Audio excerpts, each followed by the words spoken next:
Hi, just 1 second. Get this up.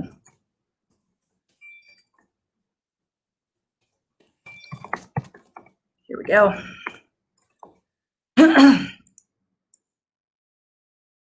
Oops. So that was important too, never forget. Hi, it's Coach MK.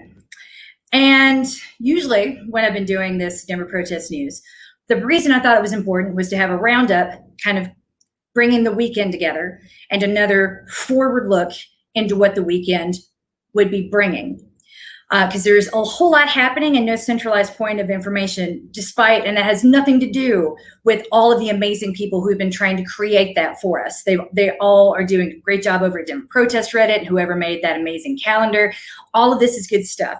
The problem with moments like this is that new things are happening all the time, so your ability to think more than a few hours in advance is capped. And that's why everything I had ready for this week's broadcast went out the window yesterday afternoon at 1 o'clock when I was informed that something was about to hit the news that was very big and game-changing.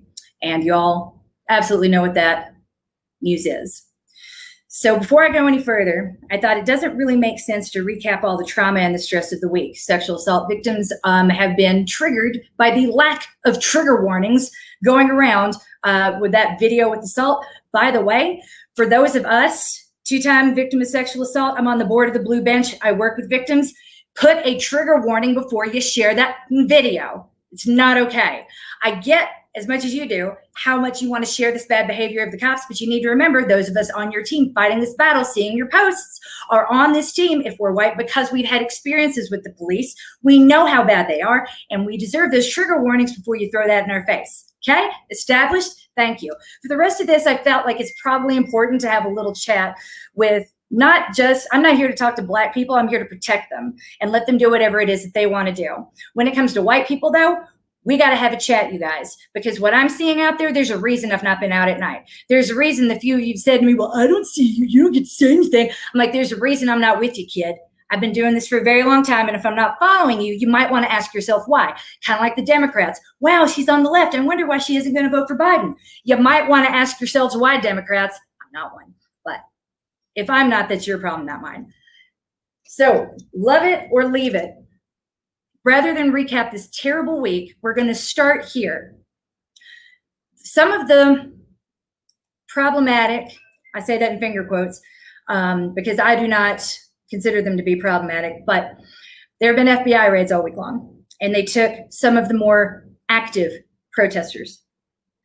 Then yesterday, they arrested all of the non-violent ones, which leaves us where? Waiting for a bunch of people to fly in, one, without clear organization or direction, which is why I have not been going out at night. We're going to talk about, as a coach, what I think you need to see and what I think you need to be thinking about right now. Because in moments like this, having physically lived through revolutions before, you need to remember that their tools, those in power, their tools of control, and their greatest strength is the media. One, pushing a narrative, pretending to be fair and balanced. This happens in every country. They're not. This is why you have stories about a protest and not a youth-led rally, which it actually was, and counter-protesters who are actually white supremacists, because they're trying not to say anything damning, even though these people label themselves as such. That doesn't do a whole lot of good for the people at home that aren't sure how to feel about what's going on right now, because they've not yet had a bad experience with the police and don't quite know what to think about all the cognitive dissonance that's kept that in place most of their lives. So without further ado, I don't like having to worry about people liking me. I have built an amazing life, white privilege, that has allowed me to not give a what most people think pretty much all of the time. Not everyone gets to do that. So it pains me to say this movement's got a PR problem. And if we're going to move the ball forward, if we're going to be effective, then that's something we need to think about and address. And that's going to require a little bit of humility and less shooting the messenger. So here is my advice to think about as you're going into the weekend. Why did that arrest happen yesterday? I've not seen that going around on Twitter, people. Why in the world, for an event on July the 3rd, would they have done this yesterday? Any takers? Any guesses? Really? Hi. Hi. Hello. Love you. Hey man, I love Terrence. I'm not saying that Terrence did anything wrong. I'm not disagreeing with him. I'm not saying any of that. What I am saying is I want everyone to think about these poor people in prison who don't deserve to be there, because this is this is the first point I'm getting to right now. We don't need to focus on the ideological differences. We all need to identify as abolitionists. We are all abolitionists now, because we don't need comrades in cages. As soon as I heard that there was a bail fund, I sent money. Even though one of the people who was arrested, I don't like them very much. I've been very open about that. I don't submit to their leadership, and I wish other people wouldn't either. But that doesn't mean I'm going to let them rot in prison. I contributed to all of them. All of them. So when it comes to staying out of it, that's submitting to this totalitarian authority. And that is not what we need to be doing right now. Again, so for white people on the sidelines, one of the best things, if you hear this, I just really want to stay out of it, remind them that it's this. Well, that's being submissive to Trump's totalitarian regime, because odds are pretty good that whoever's going to say this is not a Trump supporter, and that'll get them. Well, staying home is submitting to Trump. I am not. Voting is not resisting. Sorry. We need to remember that nonviolent is not the same as peaceful. Nonviolent is amazing. No one is better at it than PSL. No one. I have a lot of time and a lot of respect for PSL. I do. Not everyone agrees with their tactics or their strategy, but the purpose they serve and what they do really, really well is bring that friction to the table that's so necessary to get the attention of the people around them. Now, whether or not the tactics you deployed on July the 3rd, I'm not even going to get into that. What I will say is that it's successful because it got the attention of these people, of the FBI, of all the feds, who are now determined to come down right on top of them. They must have done something right, or they wouldn't have started with PSL. They would have started with another organization. So with that in mind, from this point forward, nonviolent does not mean peaceful. Nonviolent means there's a whole lot of two things that I don't see a lot of out very much anymore. Strategy, which relies on coordination. We need a coordinated effort between all the people going out there to come up with some sort of a strategy, remembering that the timing is suspect. Why did all this happen yesterday? I'm not seeing a good guess, but I'm going to say it has something to do with the budget talks that are happening today. What's happening at 1 p.m.? I've said this for a couple of days now. If I was going to, before all these arrests, if there was one action that I thought was worth taking where we needed to be vocal and seen and screaming, worth taking a day off of work, it is, okay. The DPD is presenting their version of the budget to City Council at 1 o'clock. Paul Cashman, if you watch any of the streams or know anything about City Council, did you know that Paul Cashman's head of the Safety Committee and that committee on homelessness, the unhoused? That's all him. That's his purview. If you watch on Wednesdays, and that's why I live stream them, it's to make sure that fucker has a check and a balance publicly and here. We're watching and we care. So part of the reason, in my belief, that these arrests happened yesterday was to distract from the fact that that's happening, because if you're checked out of the process and focused on something different, we forget about the ball that we need to be moving forward. I'm not saying we don't need to be mad about it, quite the opposite. I'm saying we can't forget that what the ultimate goal here is in Denver is to defund the police, and we have the ability to try to do that this week, but not if we forget about these budget hearings, which I know are boring. If you have a degree in finance, if you've worked in a financial analyst, if you're a CPA, reach out to me. I got a team that are going through all 3,000 pages right now, trying to see where the money's being hidden so that we can have some bullet points ready to throw, like ninja stars at council members by Monday night's meeting. What we need to be doing is reminding them this budget is crap. Every single budget hearing, everyone has set their budgets based off of DPD keeping their contract intact, not taking the same cuts that everybody else is, especially the essential public services like the libraries and the RTD. And this is a problem. We don't want more policing. We want less. We don't want less services, and you've got money for it. All you got to do is put DPD at parity with the rest of the city. And if you were to do that, then that means everybody would get a little bit more. Let's start there. So we got to push back hard and get the city council to reject this budget in its entirety. The next thing we need a ballot initiative like County seat of Baca proposed earlier that would change the city charter, which gives us more flexibility to push DPD and to push the city budget. Because right now, a lot of the collective bargaining agreement is, in fact, tied to our city charter. We have the ability to change that, and we need to not lose sight of that too. Again, I know this is boring, but every time we go out and block, every time we protest, we need to be moving towards this goal. We do that by hitting city council. If you're going out on the weekend, please, please, please make every effort to at least show up and retweet on Monday nights when city council meets, and we're there screaming at them to do exactly this, to reject the budget. We need to remember, again, in the short term, that we want justice for Black Bear, for DuBose, and for everyone else who's died in Denver. I'm not leaving Elijah McClain intentionally off that list. I traveled with Candace Bailey and Shanika Carter to Louisville back in July. I'm committed to that cause too, but that's Aurora. I'm not saying we don't need to care about Aurora. I'm saying we have to remember that these are all separated and remember which goes in which bucket and which levers control which power sources in each place, because they're different and the tactics are different, because the police departments, the tactics and the strategies are in fact different. It's like fighting two totally different countries, if you want to put it that way.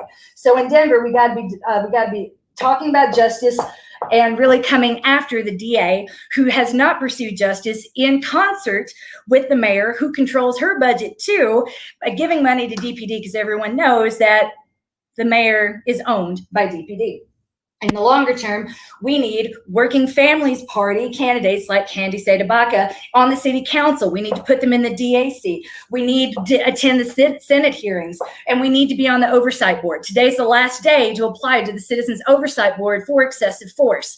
Get on it. I put out the links out sooner. I'll post them again if you're interested. They need a resume and a cover letter, and the only reason they ask for that, I promise you, is a step and a deterrent to keep people who are not serious from applying. It should take 5 minutes to do. I've got 5 minutes. I will help you get that done. Voting Trump out is not enough, you guys. A vote is not going to save you. It's not going to save any of us. We need to repeal the Patriot Act. We need to abolish DHS, which is where the funding for ICE comes from. We need healthcare for all. We need solutions for the unhoused, and we need to change policing as we know it. That is a comprehensive list, and that is not even the full list. That's just what we need from a policy standpoint before we start talking about money and banks and home ownership. What we need to do is take some of this money, take care of the most vulnerable amongst us, and we can't do that if we're sitting in prison because we didn't follow some basic OPSEC before going out. There's a thing tonight, there's a thing tomorrow, there are things all over the place. I'm begging you. I don't care how much it scares you. I don't care how new you are. Go out and block. Do it. That's not just for your sake. That's for the sake of everyone around you. If all of us look the same, then none of us can be identified. Don't wear a shirt like this. It's cool. Free them all. Massachusetts Bail Fund. But who was wearing the Massachusetts Bail Fund shirt? I don't know. Probably that woman who does all the live streams. Keep this. COVID is a gift. Treat it as such. Cover your face. Cover your hair. Bring your gear. Don't walk around the city in your riot gear, though. If you've got a half-mile walk to get to the protest site, stick it in a backpack, pull it out at the last minute. They are arresting people for having helmets and no bikes. You need plausible deniability. At least download a scooter share app and pretend if you must carry or wear the helmet. My 2 cents. It's a needless arrest, and it's a very easy thing to mitigate. You don't have a bike, go to rent a scooter. See? Right here. And you can make a whole bunch of reservations and cancel them to have a history there. Ask me how I know. Finally, when it comes to, because this doesn't just protect you, it protects everybody. If we all show up in black with no logos and no discernible markings, covering our tattoos, then no one can be identified. Finally, and this is big, follow the organizers. Those organizers got to be black, you guys. If black people are breaking things, cool, stand in front of them to protect them. If white people are jumping in to break things first, I beg you to remember, if it's not black led, then it's not for Black lives, whatever it is that you're doing. Do not touch the police. If you touch the police, if you threaten the police, if you try to make them feel scared, it is going to backfire. Let's not do that. They are clearly not caring what they do, who they arrest, or how at the moment. So the more distance we can physically keep between them, the better. Do not walk anywhere alone. Almost everyone so far has been pinched at some point while they've been by themselves. I'm not talking about during the day. It's not about having a buddy system 24/7, but if you could, why not? It's at least somebody will be there to witness it if they come and snatch you during a time when they think you're alone, like they did the 6 organizers yesterday, who, by the way, all of that bothers me. All of that was so incorrect, and that's why I'm like this. Final note, Firecrackers are bad. If somebody tries to get you to hold or throw a firecracker, you need to ask yourself why, especially if that person claims to have diplomatic immunity from Kurdistan. That doesn't exist. It's not a thing. Google it. Google PKK. Oh my God. Oh, anyway, that is pretty much everything I wanted to cover. We're all abolitionists now. Like, petty differences aside, we can haggle over the use of small words about like what I can say this or do that, or well, we don't want that. Is all stuff that will be shaken out later. Right now, we just got to keep each other safe as possible. And we do that by showing up in block. We do that by keeping our mouths shut. We do that by following Black-led organizers to center this entire movement around Black lives, which will lead to defunding the police and make life better for everyone, no matter who wins in November, on the up and up or not. I've lived through this before. I can't say that enough. This is terrifying to me. Knowing that this election is going to be stolen and white people want to stay out of it, which means they're submitting to it, is weird. I never thought I'd see this in this country. I am proud of you. You're coached, you're loved, you're winning at life. Thank you for doing what you're doing. But you please, every single time you walk out the door, you got to remember what you're doing and why you're doing it. There's a lot of activity this weekend. There's a whole lot of anger. And there are people coming out of town to help facilitate things. They might not have a terribly familiar lay of the land. We don't know. I'm not dissing on them at all. I'm saying I don't know what to expect. And you shouldn't either. Come prepared for the worst. What tends to happen is when people don't want to believe things are dangerous, they talk themselves down. Oh, well, this won't happen and this won't happen because it doesn't make sense in the logic that I've created in my mind. This is a revolution. People die. People are going to prison. Going to prison is not glamorous. Sacrificing your life for a bigger cause, let's hope that whatever it is you've sacrificed actually propels the cause forward. Okay? That's what your protest mom and your coach has to say. I like strategy, I like objectives, and I do not like losing. So I'm coach, I win. And if I don't think I can win, I stay home, I recalibrate, and I get ready for the next time when I think I can. And that would be my advice to you, to do the same, because you're valuable. We're in this for the long haul.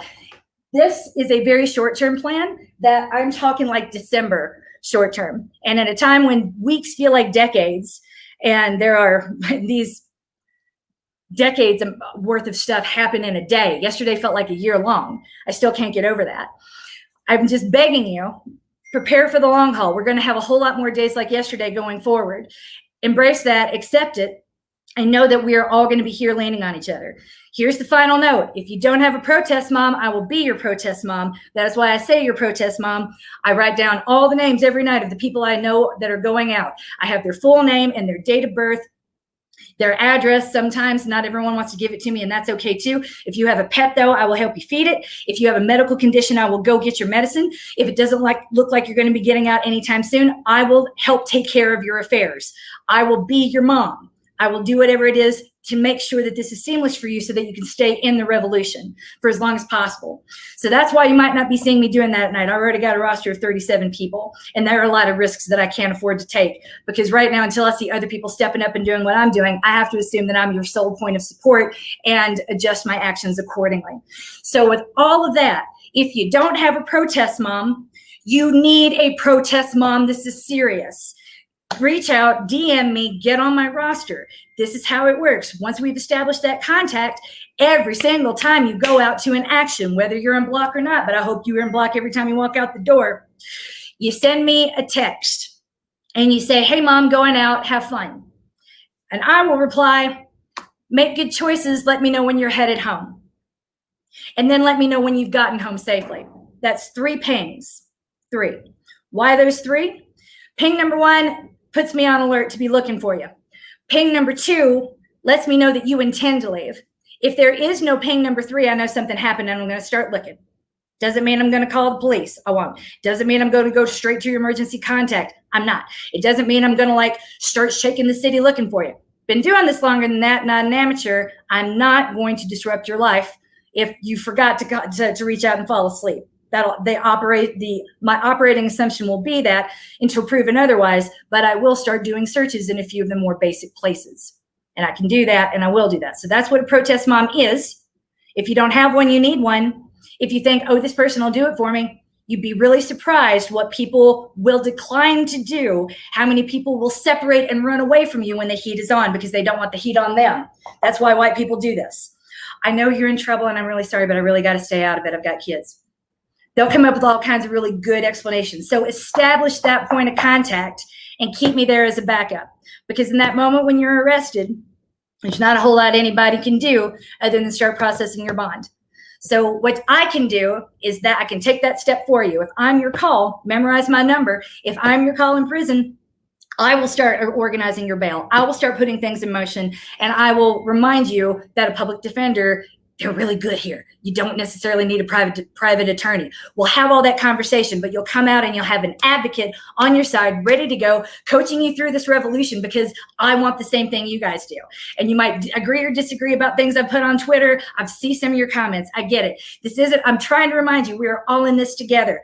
I am not harping on things I've disliked or disagreed with in the past. I'm helping these people get out of prison. And that's really what we need to focus on too. All of us together, united against this force that we all hate. Tactics aside, things got serious yesterday. The name of the game changed.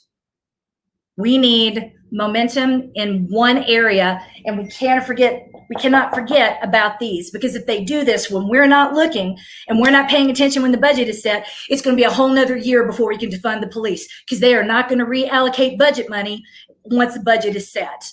The next 6 weeks, as boring as it is, I promise you, are critical. I will do anything to get you involved on a civic level and try to make that something somewhat as cool as being out in public at a protest. But I can't do that if you're not talking to me, you're not showing up.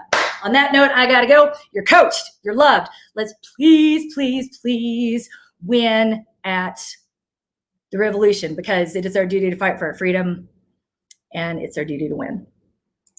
You're the best. Thank you for being here.